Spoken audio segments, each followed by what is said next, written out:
live broadcast. They are.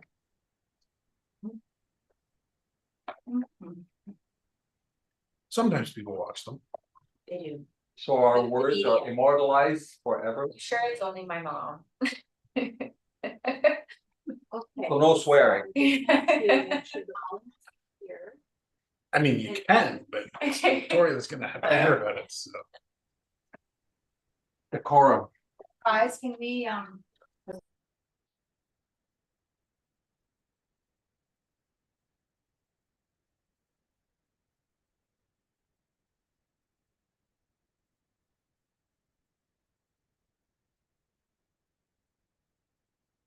You guys have muted. We are muted. We're good to go. We have quorum, Donna, so you can start the meeting. thank you, Emily. It is Tuesday, May 13th. It's 4:05 PM. I will call this meeting to order. And I do acknowledge with respect that we are on Robinson Huron Treaty territory and that the land in which we are gathered is the traditional territory of the Anishinaabe and known as Powhatan. Powhatan is the home of Garden River First Nation, Batchewana First Nation, and the historic Sault Ste. Marie Métis Council. The next item on our agenda is the adoption of minutes from our last meeting. Could I have someone to move into second? The adoption of those minutes from April 15th, 2025. Thank you, Andre. Thank you, Tori. Any additions, deletions, changes? Seeing none, all in favor of approval of those minutes? That is carried. I can't see Eric right now. There we go. Okay. Just That's okay. Okay, cool. He wasn't at the last meeting, so that's okay that I couldn't see him.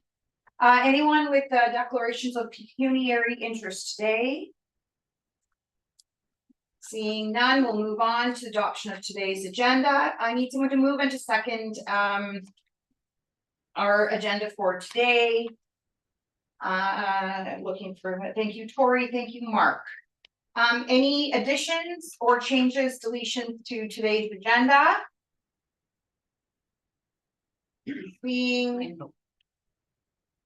I did, yes, well, I did read it though. oh, you did. Okay, Yes, very I good. did it. So, we can, I'll make it. yep, that's okay. Anything further? Seeing none, all in favor of, approval of today's agenda? That is carried. Thank you very much. All right, so we have one major item on today's agenda, followed by Emily's staff update. And Emily, we are going to go through your presentation from the 2024 sustainability report as it relates to the city's plans, the city's greenhouse gas emission reduction plans. You're going to take us through that. And then the committee is going to have an opportunity to ask questions and provide comments discuss anything further we may want to do as it relates to where we're sitting right now with respect to the plan versus the current results. And then we'll move on to the staff update. So Emily, if you kindly take us through what you'd like to do, we'll go from there. Very good. I'm just going to share my screen here. I do have a PowerPoint presentation for everyone. Okay. Eric, just to confirm, you can see my screen. I can't see you, but if you could give me a thumbs up. Now I can see it. It looks like it's just loading up still, but yes, I can see it now. You can? Okay, very good. Okay, so big accomplishment, got our second sustainability report to council last night, so pretty fast timing on my end. So our first sustainability report, just as a reminder, was brought forward to council in 2023, and it highlighted all the things that had been done in 2021 and 2022. It ties to our climate plan and the 60+ actions in that climate plan, and summarizes, you know, what actions have been started, which are completed and which have not been addressed yet under the 7 pillars of the climate plan, which are community energy, corporate energy, transportation, green space, municipal leadership. Missing a couple as well. Economic development and waste. So there's 60+ actions, it goes through that. So this is our second one. But what we decided to do is this report actually includes our corporate, so city municipal operations emissions update as well, which we do every year. And the community emissions update. There's a bit of a lag for the community because we're relying on some federal, like national data. So the community update is 2022, corporate emissions is 2023. Okay, so I'm going to walk you through this here, some of the key takeaways from that report. I wonder if there's a way to make this font smaller because I recognize it's quite big for the captions. I don't think I can, so sorry about that. All right, so a bit of a background on our climate plan, just as a reminder. So December 14th of last year marked the 4-year anniversary of our council unanimously approved climate plan. Since that endorsement, the city has been working on increasing sustainability initiatives within its operations in the community. This is through leadership, active partnerships formed in the spirit of collaboration. The report, as I said, aligns with our climate plan, the sustainability report, and all of the actions are categorized under the plan's 7 pillars, which I just went over. So here's a snapshot of our community emissions for 2022. So these have increased 3% from our 2017 baseline of community emissions, which we created in 2019 and were part of our very first community emissions inventory. Again, as in the last time, industrial emissions are the highest sector of emissions in Sault Ste. Marie, based on their consumption of natural gas. In the report, the large sustainability report, there is an appendix of which all of the methodology, all of the calculations are detailed. Within that, it also highlights the industrial processes and product use emissions, which we do not include in our community emissions inventory, but they are noted in there as well. And a detailed breakdown on how we got the data, all of the actual calculations and any estimates as well. So a good roadmap, if you will, on that.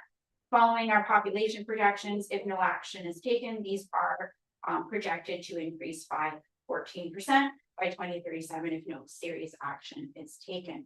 Second largest source of emissions in Sault Ste. Marie as well is on-road transportation, followed by commercial and residential buildings, again, based on their consumption of predominantly natural gas. And I went over these, I'll just go over some of these. So again, going into the industrial piece as well, other cities such as Hamilton that have industrial facilities see a very high portion of their emissions coming from industry as well. High energy use from natural gas in the industrial sector coupled with a lower population, as we have higher per capita emissions, just like we did in our baseline inventory. And again, important to understand that those industrial emissions are monitored and regulated by the federal and provincial governments. So on that level, if we take a look at our emissions, and this is by pulling out the industrial levels, we can see really clearly where most of our emissions come from: on-road transportation, followed by the building sector, so built environments, housing, residential, commercial, institutional. And we did throw in some estimates for propane and fuel oil. We get our electrical and natural gas data directly from the utilities, so PUC and Enbridge. So we're able to get those actual numbers. We do the backwards math on provincial propane and fuel calculations. Happy to borrow someone who wants to get into the nitty-gritty someday about that as well. So that is a snapshot of our corporate emissions, up 3% again from our baseline in 2017. Diving into our corporate emissions, we did do our baseline inventory was based on city operational emissions from 2017. This update is for 2023. We've seen a 5% increase from that baseline in 2017, and again are projected to rise 14%, again based on our annual population growth rate if no serious action is taken by 2037. As you can see here on the slide, the majority of our corporate emissions come from the use of fleet and equipment. Not surprising given the fact that We have a lot of vehicles on the roads, followed by our building emissions, water sewage and outdoor lighting, which is extremely nominal at 0.7%. Some of the key insights from our corporate emissions inventory, we spent approximately $9.5 million on energy and fuel costs in 2023. Building emissions mainly come from the use of natural gas. Streetlights consume the most energy for outdoor lighting, but it's important to understand that those emissions are nominal and they have increased due to the use of natural gas generation for electricity in Ontario. But again, the priority really needs to be on reducing our consumption of fossil fuels. Water treatment plants' use of natural gas create the most emissions in wastewater. And to continue decreasing emissions, the city really must prioritize its energy management, energy efficiency, and fuel switching in existing assets and new builds. So there's your snapshot on the emissions inventory for corporate and community. Because this was also our sustainability report, I've summarized here, again, this seems to be a 2-year endeavor, some of the initiatives that we've done over the past 2 years, so 2023 and 2024, within the city's sustainability portfolio.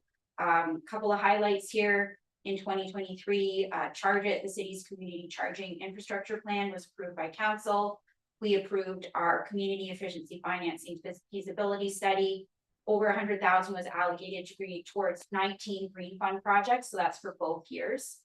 We had over 400 students participate in the Yellowfish Road program, which is a water pollution program. Applied to like over 40 grants for climate energy funding. 2 electric ice resurfacers have been purchased.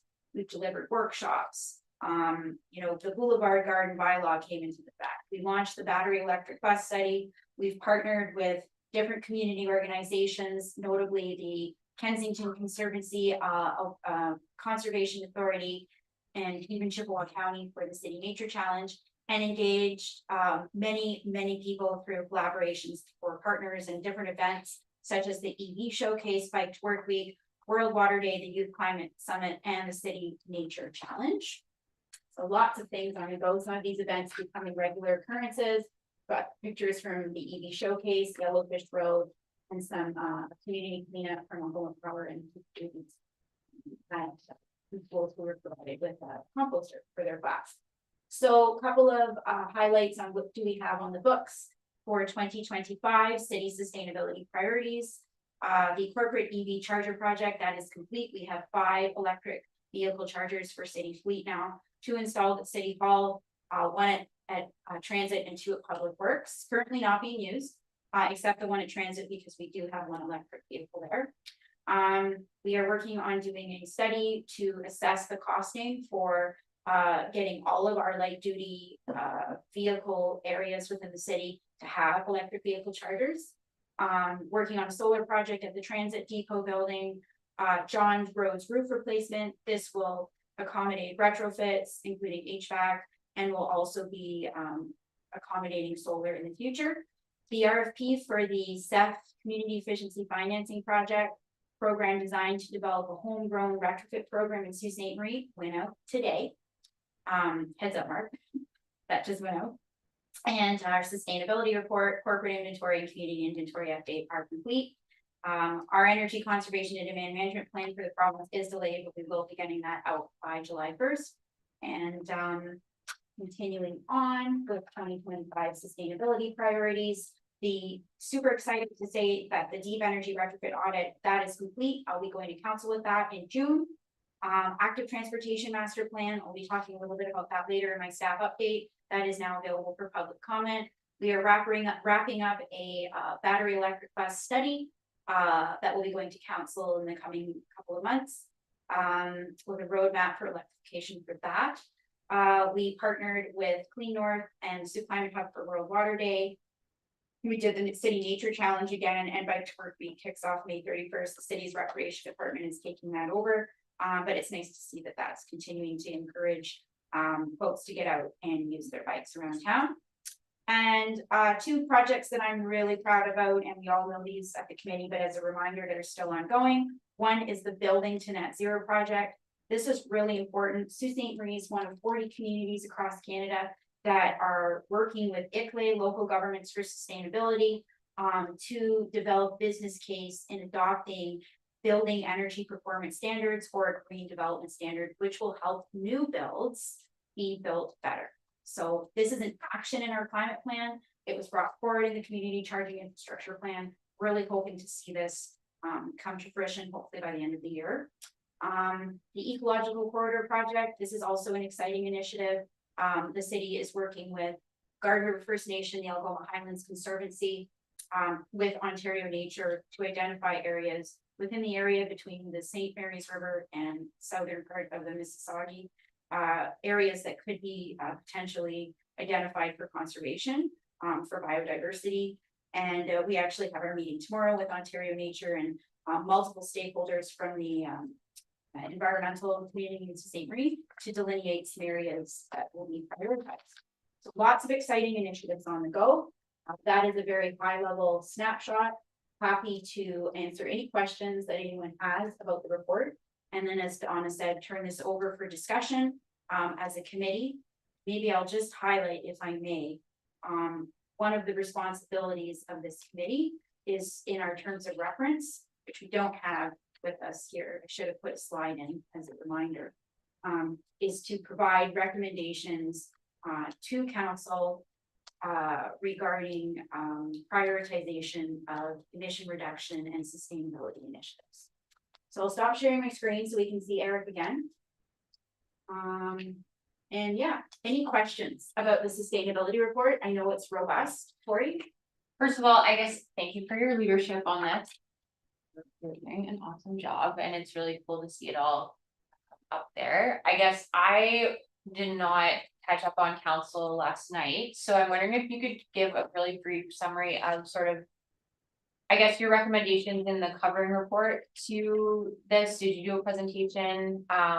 What were there questions from councilors, and what was the general sort of vibe, if you will, on where we've come from and where we need to go?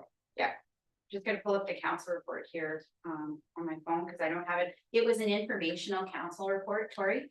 So it was provided with the summary. The deck that I shared with the committee is the deck that accompanied the cover report to council. There was no formal delegation by myself, no formal presentation at council, but they were provided with the snippets. The cover report to council covered the same things. You know, the summary of our corporate emissions have increased by 5%, community by 3% from the baseline based on the years of comparison. A summary of the initiatives that have taken place from the climate plan and the sustainability report from 2023 to 2024, and highlights on what is being done in 2025. And again, it was an informational report, so no additional resolution, just being received as information as part of our climate plan, which speaks to reporting on these emission updates, community every 5 years and corporate every year. Your other part of the question was there any questions from councilors or discussion? There were some questions. There was one question regarding the climate impact statement on council reports. And I clarified to council that at present, the climate impact statement is utilized by staff for relevant reports. It is not mandatory, it is voluntary. Some departments are much more regular in their communication for support from myself on that. All of this was shared to senior management, the council report changes, and also a backgrounder with how to identify if a project is mitigating emissions or dealing with more adaptation resiliency measures in 2023. So it might be time for a bit of a refresh for city staff. The other piece was there was a question regarding clarification about the emissions associated to electricity. Can you hear me when I'm talking, Eric? Because I've got my head. You can hear me clear? Okay, great. And so I clarified that the electricity mix and I may ask Mark to jump in here because he works for a utility to clarify anything. The electricity mix in Ontario is fairly clean. However, we have seen an increase over the years in the use of natural gas in the generation of electricity. So when you take a look into the nitty gritties and into our report, despite our efforts for like LED lighting conversion, you are seeing an increase. However, in the grand scheme of our corporate emissions pie, that's quite nominal. So there was some clarification on my part about that to city council. And also, I think I clarified lastly that our climate plan is not just corporate, it's community as well. So I reiterated that some of these things that I mentioned in the sustainability report are within the community, giving the example of that community retrofit program that we're looking at developing in partnership with the PUC and your neighborhood credit union. The RFP for that just went out today. So just some clarification on that. Can you explain or summarize how you calculate the transportation sector greenhouse gas? So it's in the report, in the methodology report. Traditionally, when I did this for the first time, I used vehicle kilometers traveled. I was able to, so when I say the first time, when I developed our baseline community emissions inventory, there's 3 different ways that you can get this data for a community. You can purchase fuel sales volume data for within a municipal boundary. You have to buy that. That's option 1. Option 2 is you can get vehicle registration information data. Both have their pros and cons, but the issue with fuel sales volume data is that somebody could have come into Sault Ste. Marie driving to Wawa, not stayed here, filled up. So there could be some flaws with that. The vehicle registration could also be problematic because someone might live here, but maybe they don't work here. So the third option within the methodology that we use, which is the Canadian Supplement to Emissions Analysis provided by ICLEI, Local Governments for Sustainability, is vehicle kilometers traveled, where you take the center line length of all roads and you multiply that by the number of vehicles that pass through there through traffic counters. So that's how we did our emissions You calculation. count, so basically, Hang on, we did that in the beginning. Now, the city no longer tracks that information regularly and everywhere. So luckily, Google created in 2019, Google Environmental Insights Explorer, and they have all of this data. We were one of the first communities to St. Marie to get onto this, that they do estimates, and there's the methodology is detailed in the climate report. You can read how they calculate that. And so we took that information for estimates for community transportation data in Sault Ste. Marie. And we also updated our baseline number in 2017 as well, because the methodology is. so this gives you a sense of how much people are driving. It's the emissions, it's an estimate on the emissions from transportation within Sault Ste. Does it take into account like whether you got an EV or a big truck or? I'd have to get back to you on that. I can send you some more information on the details of how Google Environmental Insights Explorer creates that calculation. So you get the amount of the volume of traffic perhaps, or the amount of kilometers driven? Just bear with me. I'm trying to pull up my methodology section here. All my stuff is messed up here. This is corporate emissions inventory. I want to look at community. No, it's where yours is in order. I'm just looking for methodology stuff. Terrific. Stand by. I'm looking for. And I'm at work with that printer. It's awful. It's just awful. Nothing ever prints for me.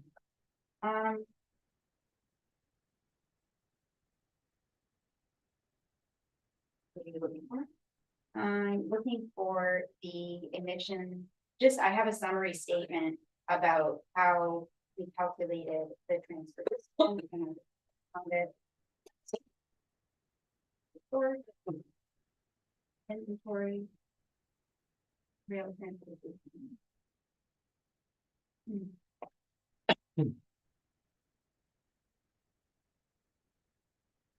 I'm sorry, my file's a mess right now.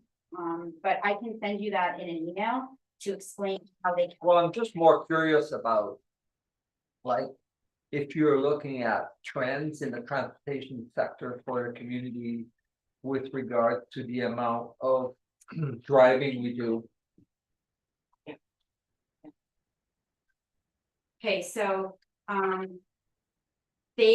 Google estimates the total of all trips taken within a municipal or regional boundary and trips that cross that boundary. And this is supplemented with climate action for urban sustainability's tool, on city energy profiles. I can go into this in a little bit more detail here. And that methodology, is it sensitive to? The changes from year to year, like, is it? Yeah, so they are tracking, Google Environmental Insights Explorer has been tracking this since 2018. So in their data, you can see that there's been, the different increases, like there was a significant decrease during the COVID years. Right. And things have started to climb back up again. They break it down through percentage of inbound, outbound, and in boundary. They also look at the percentage of total vehicle kilometers traveled. This is all highlighted in the sustainability report. I just didn't have it. I have a touch screen computer, so I'm going to try just okay. There we go. There you go. And so they do also make estimates. I'm not a Mac person. It's okay. So I'm a PC. We just want to scroll down. Just use the arrow key. Yeah, so they have a really great methodology. It's not perfect. I mean, in the world of carbon accounting, actual is best, but we're making do with the data that we have. So basically, you're able to see I take, whether the amount of driving in this community is increasing year to year. I mean, you can make that inference certainly from the data. I pull the number and I can give you more details on, and you can just go into that in more detail on your own. But when I compare our emissions, they've gone up from transportation. Right, for sure. Right? No, what I'm going with this is if we're aware, we can provide data that Absolutely. demonstrates that the amount of kilometers being driven and the amount of driving that we do in this community is increasing. If the transportation engineering folks, are they aware of trying to understand why there's more driving being done in this community? That question would have to be directed to them. Right, but I think it's an important, because if we're committed to reducing, like the transportation sector is the largest one. And the council is committed at reducing the greenhouse gas emission from the transportation sector, which is the largest one. What are they doing to encourage a modal shift or discourage driving, etc.? And even when they make, like just recently, for example, it seems that congestion in the city, which is to me is a joke, because there is no congestion in this city compared to every other city in the province, let alone the country or the world. So I don't understand why we have to try to fix a problem that doesn't exist, when we're actually in fact contributing to the problem by encouraging more driving. So it seems that like widening Goulet Avenue, widening the intersection to make traffic quote flow better, extending Sackville Road. I mean, I could go on over the last 10 years, how many millions of dollars the city is actually spending to actually make the problem even worse. So this committee has to be perhaps our messaging or our way of providing the data, the information to the various departments to consider that we are self-defeating in a sense. If we are trying to commit, we are now we have the good thing is we have a very great active transportation master plan that I've reviewed, and I think it's totally awesome, with a price tag attached to it. And we have a transportation department that is struggling to maintain the existing network of very extensive network of lane kilometers of road per capita that we have in the city. So to me, it seems like, why do we keep spending all these millions of dollars to facilitate driving and increasing the number of kilometers that are being driven when we have a commitment to do the opposite? And yet, it doesn't seem that that message is coming across with recent conversations that I've had with city councilors. And I was just wondering if perhaps if this committee would be able to articulate that in a way that would be clear, that why are we making these decisions and why are we spending these millions of dollars? And it's counterproductive to what we're really trying to do. You understand what I'm asking or saying?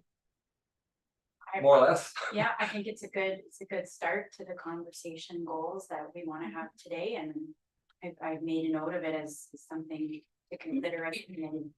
Because I've had many conversations with the engineering department, particularly whenever there's an open house and they have to deal with they're doing a study on traffic congestion at Great Northern Road second line. It's a recent one that I participated in, and it doesn't seem to be on their radar that how they build roads actually encourages driving, and they don't seem I don't think they've ever done the opposite to try to reduce that. But that's not just local. I say it's also provincial, and I say, well, federally hopefully not, but I can see that at the provincial level where ripping out bike lanes, for example, and things like that.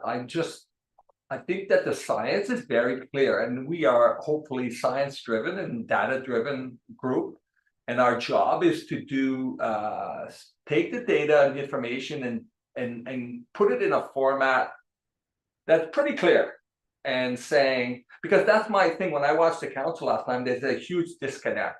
And there's so many things that they can do, low-hanging fruit that would save the city money, that would actually. Last night, what was interesting, not unrelated, but I was watching a report about the fire mitigation report that came before you, and 67% of all Let's fire try to calls are keep for this road with traffic this. accident, and I'm going like, and then the police like, I want to hear till this budget is over, so I'm going like, well, what percentage of your budget is to address road traffic accidents, right? And road traffic accidents are caused by what? Is it the road design, or is it the fact that we tolerate speeding? Because I'm very sensitive to speeding. This council has an opportunity. Government can easily control speeding, very easily. Just put like this photo radar thing is like, to me, is a no-brainer. But don't tell everybody it's a photo radar. The whole idea of photo radar is to discourage people from speeding. And then if you're aggressive with it, you make money. And then you get less police calls, you get less accidents, you get less fire calls, you save money, you save money, you save money. Yet there's no compunction to do it because it's not popular, and the appetite in people who vote for them is not there. So we have a real big job to do to actually sell that whole kind of reframing how we move around and why we have such problems with our police department, our fire department, our hospitals, our ambulance. Like, I'm a therapist and I bet you that 50% of the people that I take care of in my clinic were injured in road traffic accident. They talk about people dying. Like, there's carnage out there, and it's like frustrating because I hear these reports and I'm going like, why don't they get it? Like, where's the missing link here? And our job, I believe, is to try to educate, basically, provide data and good information, but present it in a way that is pretty clear. So I want to say two things right now. So I want to make sure that we've reported properly the takeaway, Right. which is your comments around road design and options for transportation outside of using vehicles are completely related, are completely related to the result we're experiencing right now. Exactly. And the forecast that we're going to continue to increase, okay? Exactly. Okay, so then the next thing I would say, but I wanna make sure everybody else, because I just wanna respond to what you said about what our role is to sell something. And I'm gonna say it a little bit differently. Our role, in my opinion, and our role is to demand change. Demand change. Never mind being nice, never mind, can we educate you? Okay, there's people that lead the city that are being paid money to be visionary, to lead, to create, to be a thriving, safe and inclusive community, whatever you want, all the words, okay? And it's our role now to put our foot down and demand change. That's my only thought. Who else wants to contribute it from a comment perspective, Eric? Before we move into action. Eric, do you? He has to leave at some point. Okay. Early. When do you have to leave, Eric? I'm not sure. I'm just kind of on standby, but Okay. I don't think I don't know how I can add to that. These are those are all really good points. So what can we do? What can we do to demand change then? What can we do differently as in our group to get that message across? Is there something we can do more than what we're doing? Because we're doing a lot. Emily's doing a lot. So any ideas? I have another question. Related to that, but just sort of where, like, you know, you wrote that letter to council last year, It was actually in 2023. was it? Okay. But just on that, right? Like that was us giving our point of view on how we saw priorities falling out. And to my knowledge, I haven't really seen any response from that aside from that very cursory note, right? I have that to bring up. I have the letter in front of me and I wanted to bring that forward as something to refer to, and we'll do that. Okay. We'll do that. There are a couple of things that have moved along, but most of it has not. Okay. And I think just Eric, to your, you know, spitballing, Emily, you're killing it with the projects, right? Like without you, all that you do and all the projects that are going forward, but I think the broader, deeper at the strategic level, how can we move this ship in the direction that is evidence-based, is not, you know, contradictory to these climate goals that that all the counselors have apparently, you know, supported. And it's that deeper strategy level that I think, I don't know, is there an opportunity there for us to support? Mark, do you wanna? So, I would say, so going back to the chart that you had for the breakdown of the without industrial emissions, and we look at the different sectors, obviously transportation is the single biggest impact or single biggest contributor to it. And then we look at some of the other areas where we could have effects and how we want to change things, you know, the propane and fuel oil, could you eliminate that completely? You know, is there alternatives? So I think it's a little bit of focus in terms of, okay, if we focus on transportation, do we all agree on that definition? And then once we do, is there as a committee, as a group, a plan to how to move forward and what to do to move forward and what to suggest?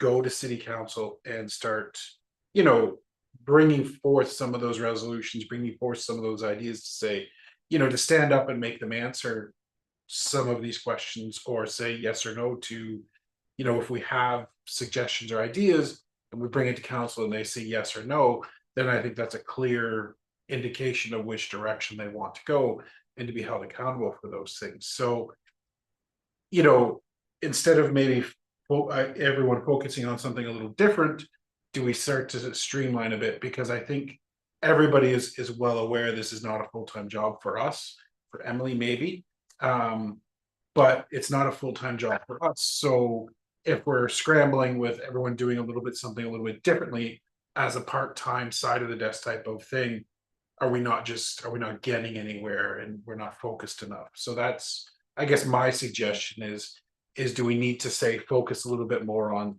if we say spend some more time on transportation and go that route, is that a better approach? Would it be helpful if we came up with, say, like you said, it's like this idea of demanding action.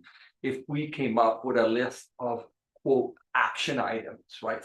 Very specific, did. very clear, because I think, 2023, yeah. we Okay. did in that letter. We had short-term and long-term action. Could we as look, a could we committee. really review that list again and and see. Well, that's what I was just referring to, where did I put that thing, with Tori, so let me tell you what they said. We sent this letter in June of 2023. It is now almost June of 2025. Okay?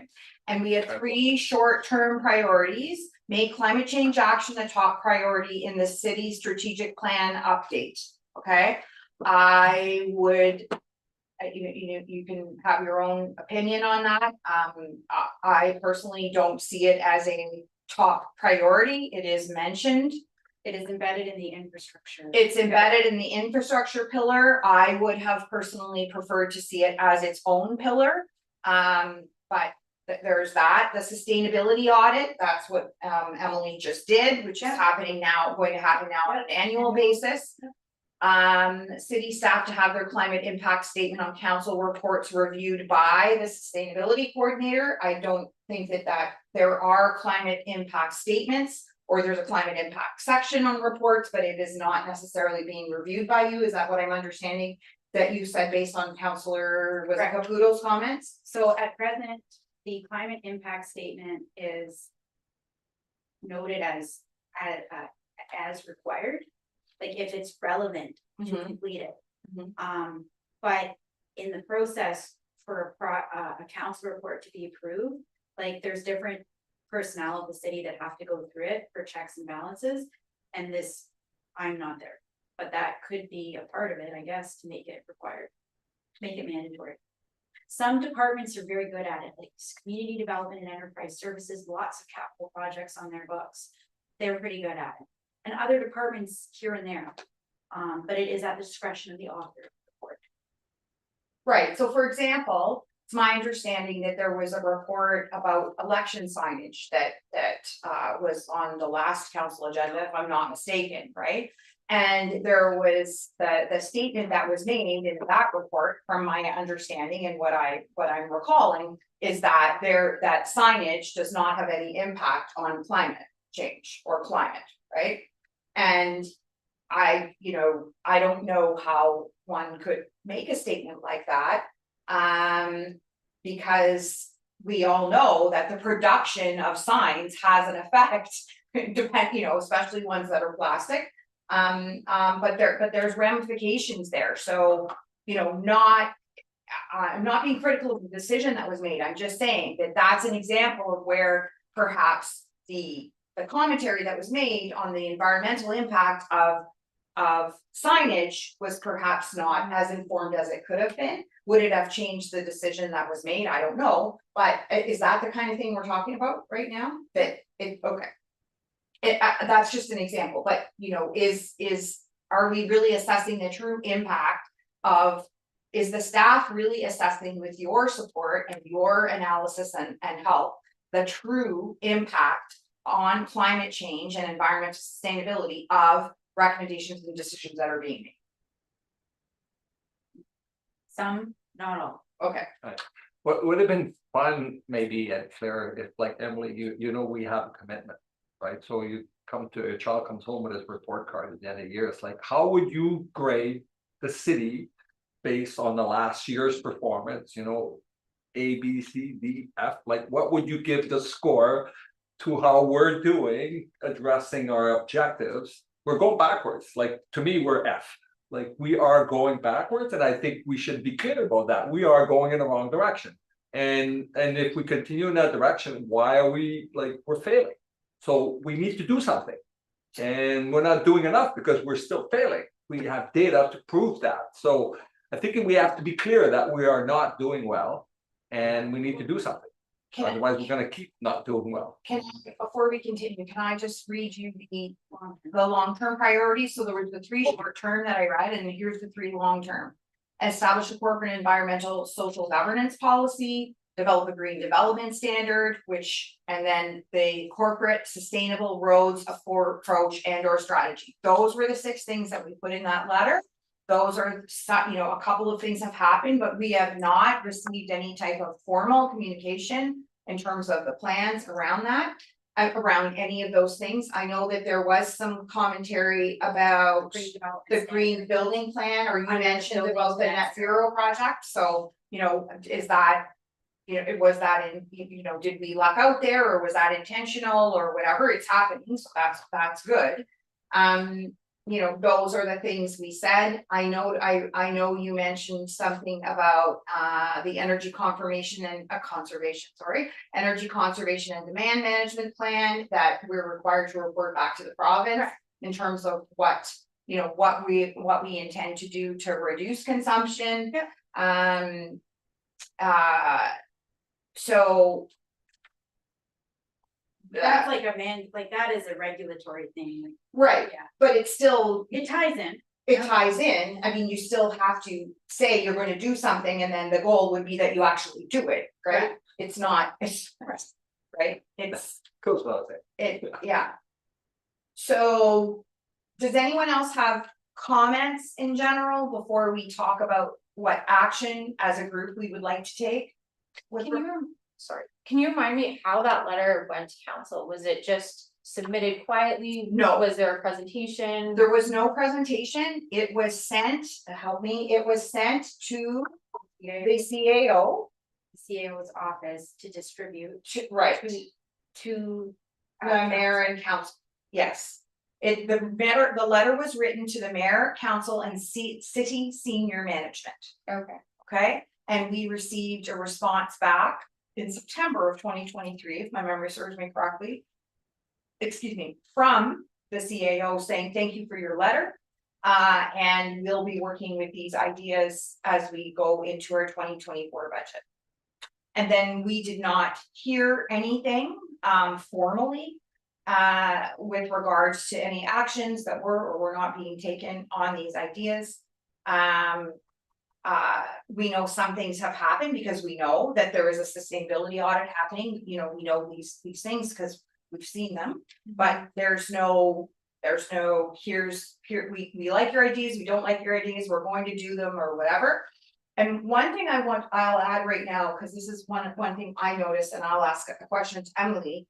I think I know the answer, but in your report, or in the report, there's status, if you will, of the various different items that were aligned, In the the climate plan. actions that were aligned in each of the 7 areas of the climate plan. And some of them were complete, the majority of them are in progress or ongoing. Yep. And I think it said 5 have not been started, something like that. Yep. And so my question around that, because I think it leads to action, if you will, my question around those things is many of those items, they say they're ongoing or in progress. There's no timeline. There's no commitment, if you will, in the report to a timeline to actually complete these things. So for example, one There of, is in the climate plan. In the climate plan, which all these actions are pulled from. right, There is a timeline. Short, which is an under a year, medium, under 5 years, and long term. So all of these have been categorized within that but time. how many of the ongoings are past the timeline they were supposed to be done? So for example, there was one item in there, I don't mean to be picky, that's a fair, but it like, there's an item in there about connecting, it's been 5 years, yes. There's an item in there, and I know we had a pandemic in between that, but there's an item in there as an example about connecting with schools about The eco schools. the program. eco schools program or Yeah. something like that, Yeah. right? Like some of these And I things. do that like regularly every year. I don't want anything that I'm saying right now for anybody to take personally, like, it's just. So what you're saying. Why would that particular, maybe there's other better examples of I hear you. what I'm saying. Why are some of these items, create a local student energy chapter. City staff outreach is ongoing for this. Like, It might be because I don't give up. Maybe What? I should say it's not. well, maybe, I don't know, I'm just asking, so, Yeah. because at the end of the day, we have to get there, we have to accomplish that goal, right? We have a moral and ethical responsibility as a community, as part of this country, to do what we said we were going to do. And if we're going backwards, then what the heck are we going to do differently to turn the ship around? Exactly. And so, you know, we are a group of people who cares passionately about this. And I guess the next thing would be, if there's no further comments, what do you think we should do now as a result of this? Because I would say, I'm gonna say, I personally am very disappointed in the lack of response by the council and mayor when this was presented. There were, you know, there was a couple of comments or questions, but it there was no sort of, wow, we really need to do better, that I understand of it. So. And And while we're that's about unfortunate. while we're thinking about what we can do, I just want to make a comment that projects, environmentally effective projects that I'm aware of that are successful, unfortunately, do seem to get initial buy-in if there's a really clear and obvious financial justification. Still in 2025, this is the main driver of you know, environmental concern. So I would just put that out there that sometimes projects get the most buy-in if if we can make a really clear link to money savings. And some of the comments earlier about active or alternate transportation made some pretty nice links there. So just maybe we should think about that as we decide on what we should do. If I may, I am bringing our audits, those deep energy retrofit audits, 6 of them on our top 6 emitting facilities to council, hopefully in June. And those provide a really good financial snapshot of, you know, what it's going to cost. But beyond that traditional perspective that the corporation takes, of, okay, like, what's the sticker price? And, you know, what's the return on investment? It factors in like savings, like in comparison to like a like for like replacement. It looks at like the life cycle cost savings. It's expensive, okay? Like going to retrofitting a building that was not designed to be net zero is going to cost money. But you also have to look at it differently than you would a traditional capital project in by converting your technology now to something that's more energy efficient. And I'm sure Mark could sing this tune much better than I can. You know, you are going to have longer term savings. And so that's been a big part of the city's energy efficiency project push on my end over the past 4 years. But I hear you. And having a dollar value is important, but yeah, that's a big one. But I think that this will help hopefully paint that picture, because those audits look into those things. Okay, in the long term, you know, this is actually going to save you utility costs, right? Okay, so I think what Eric just said was that morals and ethics don't matter. Which I love, I just love it. Show me the money. That's a thank you. That's very poignant comment, which I'm going to. Well, we all know it's not that they don't matter. It's that I think I think it's hard to, I don't know what I'm trying to say here, but I think it's not the main driver. Yeah. He's saying money talks. Yeah, oh no, I hear you. I said, thank you for. I wish it was the main Just driver. It to, should be the main driver. to continue at this point, it's as if like the money we spend on these green project is a form of greenwashing, on a corporate greenwashing on the city's behalf. So look, all these cool little projects we're doing, but really at the end of the day, they don't make any difference. In our objectives of reducing our greenhouse gas. If they do make a difference, it's minuscule. Where we have to make the serious hard decisions, we seem to be, oh no, we're doing our thing. So nobody wants to talk about the hard decisions that the city has to make. And I think it's like we are participating in this greenwashing. And I think it's important for us to not be careful how we are not just greenwashing, but actually we are serious about this. We, like Donna, like you said, like this, we need we need to do something because we're going the wrong way. Let's stop pussyfooting around like it just like do something concrete that will make a difference that we can measure. Anyways, that's the frustration that's going. Tori, do you have a suggestion I have of a action? thought. I have a couple of thoughts. I think firstly, like, Emily, you're in a tough spot, right? Like as a government worker, you know, you provide information to council, you tell a story to council, right? You are often trying to balance all these things, the money, the blah, blah, blah, this, and I can recognize that for people in Emily's position, Emily herself, it's often challenging to be that person, like raising the alarm, this is a problem, then I guess my question is, how can this committee, our expert group of people, you can use us not as the bad guys, but as the like, the environmental sustainability committee is raising this alarm, is very concerned. So maybe instead of your report having check mark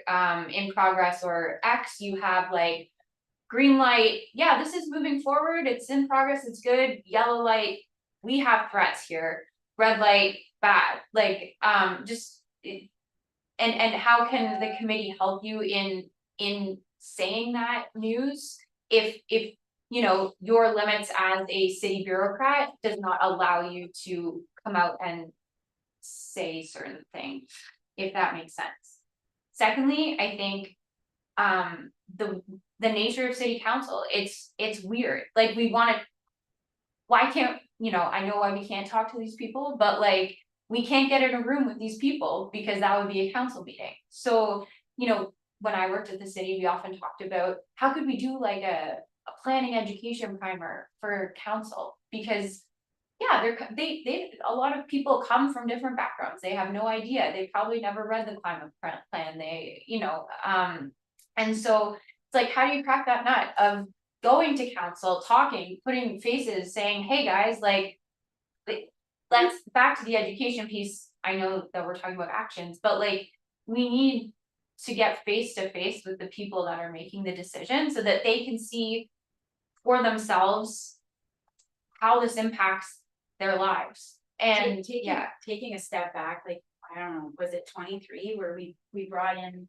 what's his name, Mike? like, yeah, Mhm. like that. And we did, we Would've been we better in invited them to, hey, Would have been better in person. it would have, Yeah. having him here. And so we also did that with Brent Tadarian and Laura something or another from the city of Kingston with their parking reform and how we got around that council piece, because not making a meeting is we made that webinar. It was public, people in the public, and it was so well received. That's recorded on the city's website. And so is the one with Mike Layton and what they did in Toronto. And I think 1 or 2 counselors showed up. And so that is also a part of this committee's roles and responsibilities, that education piece as well. To add on that, the Clean Air Partnership, which I know you're familiar with, they have an online course, like Climate Action 101 for municipal council members to help educate them on that. Why, like, and see how it like trickles into every single department, right? Right. So sharing that as a resource that's out there, and building on what we've done in the past, we just gotta get people to show up. I think those are great resources. I think also though, like, we don't need Brent Todarian to tell us that we have a climate problem, right? Like, I think from my experience, sometimes when people see people coming from elsewhere, what I would do is like, oh, let's do that here. But what I often think happens is that's, oh, that'll only work in Kingston, like, that'll only work in Toronto. And so that's all part and parcel of, I think, having a, you know, how can this committee have a bigger voice and engage in these tough conversations, because they are hard, because they are about trade-offs. It's like, yeah, I love biking, but I want to drive to Walmart, and my constituents, you know, want to decrease congestion on Great Northern Road, and so, sorry, now I'm just sort of rambling, but my third idea And the problem with all these ideas, Emily, is they add to your workload, and I know that you're really slammed, but you know, there are subgroup ideas like we did with the terms of reference, like Like a those subcommittee. those subcommittee, pick those long-term actions. Okay, yeah, let's get in a room. Let's talk about Green Street, or I forget what the official word that we called it.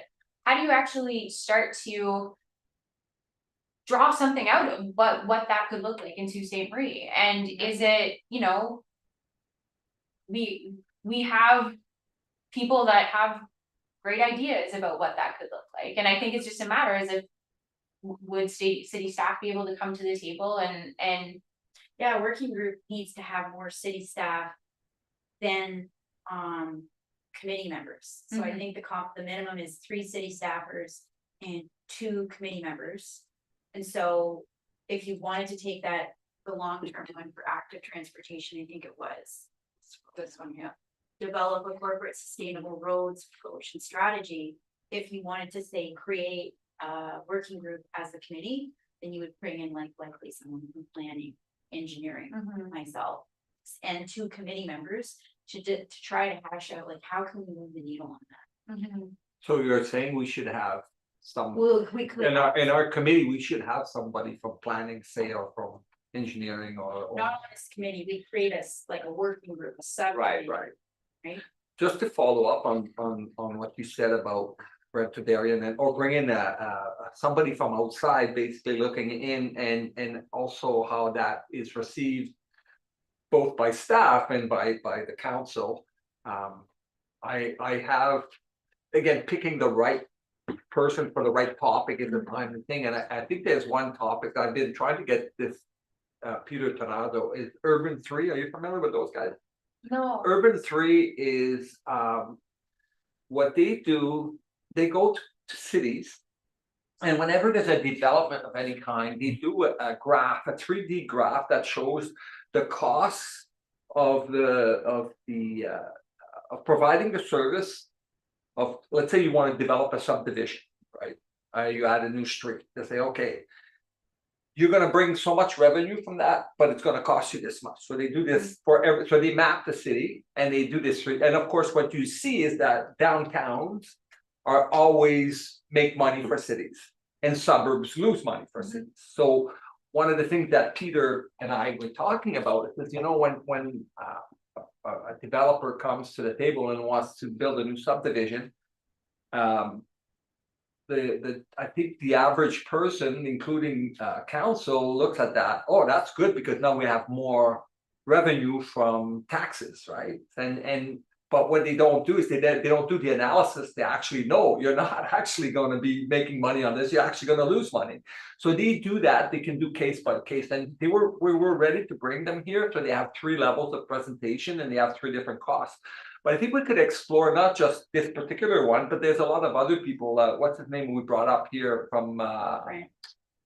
Right. you remember at that big meeting we had, he's in city 880 city. Gil Oh, Planosa. Yeah, he was very good too, and I think got people excited, like on council who came and the whole community came, and I think he did a very good job. We could bring him back because they do weekly seminars. I participate in a lot of them, and they have some very good people. But I think you're right. It's how do you change minds? Like providing data and information is good, but you have to do it in a way that is non-threatening and like for us, it's like for me, I have too much baggage, so people just dismiss me. I mean, I'm getting used to that now, because I'm a fanatic or whatever. And I think that if you bring somebody else from outside who's an authority, then people are more receptive to hearing them and say, oh, maybe we should do something about it. I want to ask Mark, do you have any thoughts on what we should do now?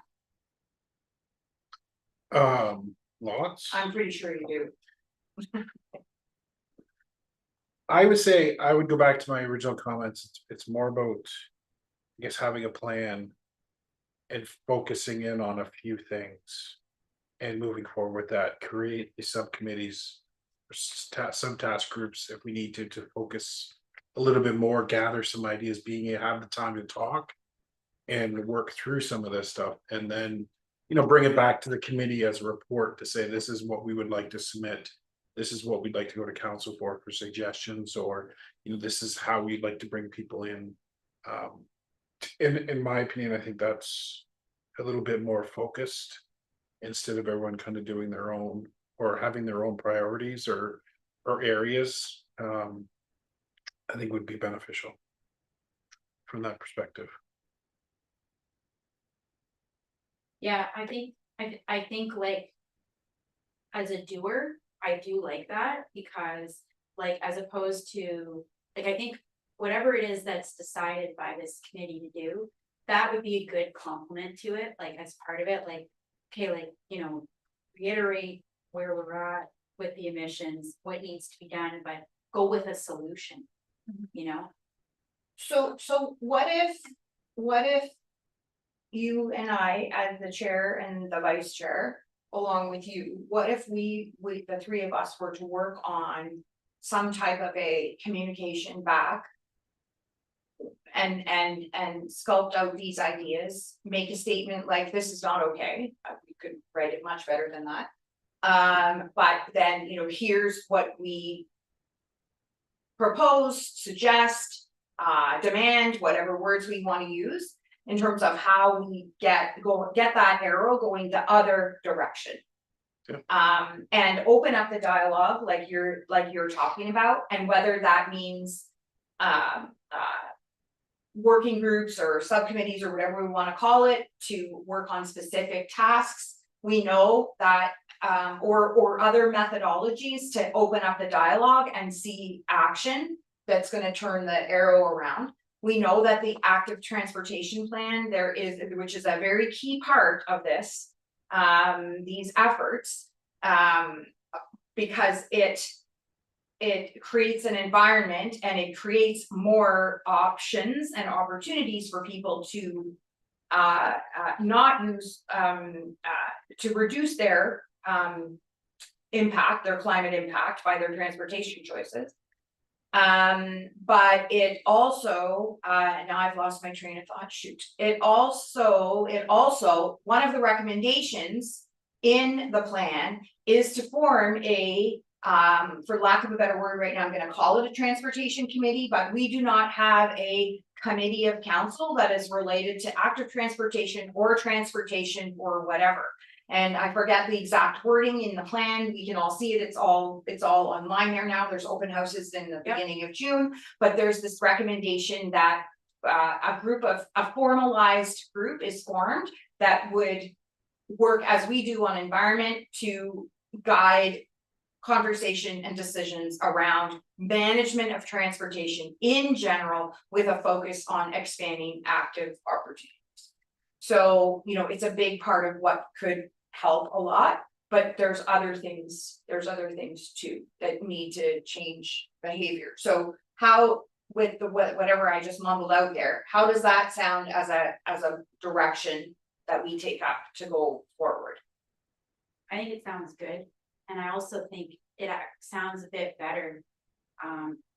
It helps flesh out what Mark is suggesting, in my opinion, because that's an actual relatable to something that another department is doing that wouldn't require the administrative workload of creating subcommittee, because creating that subcommittee, there's meetings, there's getting people together, but we're like, we've pinpointed that as an actual thing. Okay, like, you need a committee, let's get this committee. Like, let's make a committee of council that has that as a priority. We are here to support. And this committee, I should note, was noted in the active transportation master plan draft as being a resource for supporting the policy development, which that would be. So like, that forgoes this whole need to create a working group that we already got one, like a live action right there that we could prioritize. So for those other pillars, like, going back to the letter, do we think an ESG policy would be worthwhile? We did. Do we still think that? Maybe we need to take some time to hash that out as a group, or think about like maybe 2 more, because I like the number 3. Just looks good. And maybe we find 2 more that we're not trying to hand off, but. It is a bit of a workload, and I'm not against it. If that's what we ultimately decide, what those two other things are, or maybe we wanna start with one. For this active transportation piece, because transportation is their biggest source. You know, we got a project that just, like the RFP went out today for building emissions, this is residential. You know, and we are working on that green development standard, which would be impacting future builds, so that's our second biggest source. So maybe something more on the policy side, going back, maybe that ESG thing is something we should look at, I don't know.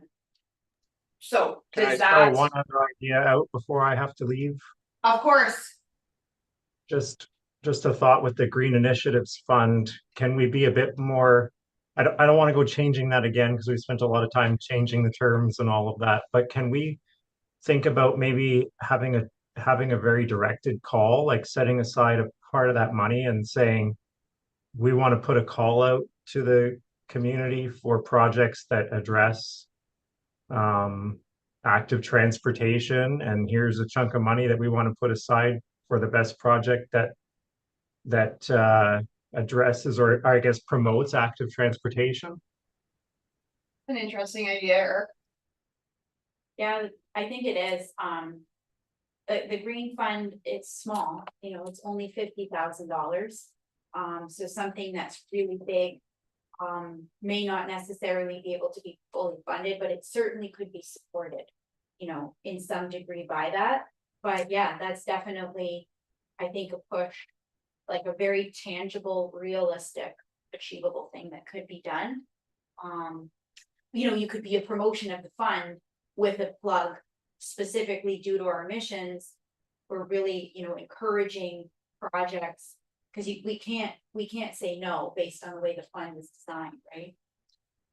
So I guess to build on that is you could take it, I guess, in a bit of a different direction in terms of putting it out there to not only just the community, but a broader community in general to say, you know, here's essentially seed money, and maybe even find sponsors to say, let's attract somebody, a company or something that's established to say, we'd like you to come to the city, here's some seed money for, you know, doing testing ideas or almost experimenting, but you know, having something that is going to move that needle that you need a funding for to help that support it. Research and development type fund to say, pilot project to say, here's some funding for it, come to the community, try that out here to see if it works or not.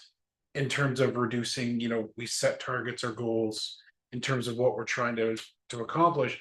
And then that way you could attract, you know, maybe a broader community. We could absolutely center it around active transportation or something to that regard.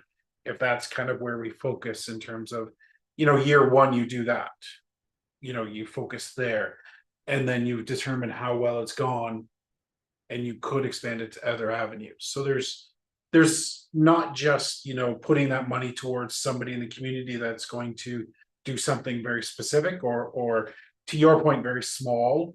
You could actually make it bigger in terms of what you could do out there. So, You know, we've had a lot of ideas like concrete where the money could go with active transportation projects, and they, as a advocate for that, I see two big needs, and we've tried this. One is parking, secure, like this is a big barrier for people. They want to be sure that wherever they go with their bike, so like employers and retail establishments, I mean, City Hall, I mean, I locked my bike today, gate, I mean, it's quite, to me, that's a good spot, but it's not a bike parking, it's not official, so.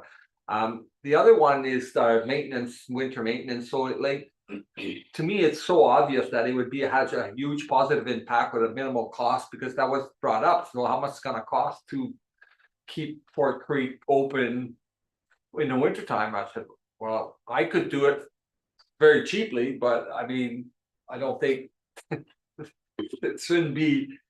It should be, and Donna, you have strong opinions on that, and I agree with you. It shouldn't be, we shouldn't be begging for this. This should be like, I'm just gonna have Yeah. to stop for a second, Andre, because I believe that we have now lost quorum without Eric, Yes, and I believe that that means we can no longer discuss or make decisions. oh, that's too bad. I thought he was gonna give me some warning on that. Okay. So, I think we have to We reconvene. in end June. our meeting. Yeah. We did, I believe we saw while everyone was here, the minutes would reflect that we have a path to move forward. Yep. And, Reconvene in June. and we will create time to get together. In between that, we will reconvene in June, whenever that is, the middle of June roughly, early June 3rd. Is it June 3rd? Oh, that's interesting, okay. That's the same day as one of the. That's the same day as one of the, yeah, yeah. Okay, so unfortunately, sorry, but we're not allowed to proceed because we've lost our quorum. So we have to end our meeting. And we will, Reconvene June 3rd. we will follow up and march on. Okay, thank you.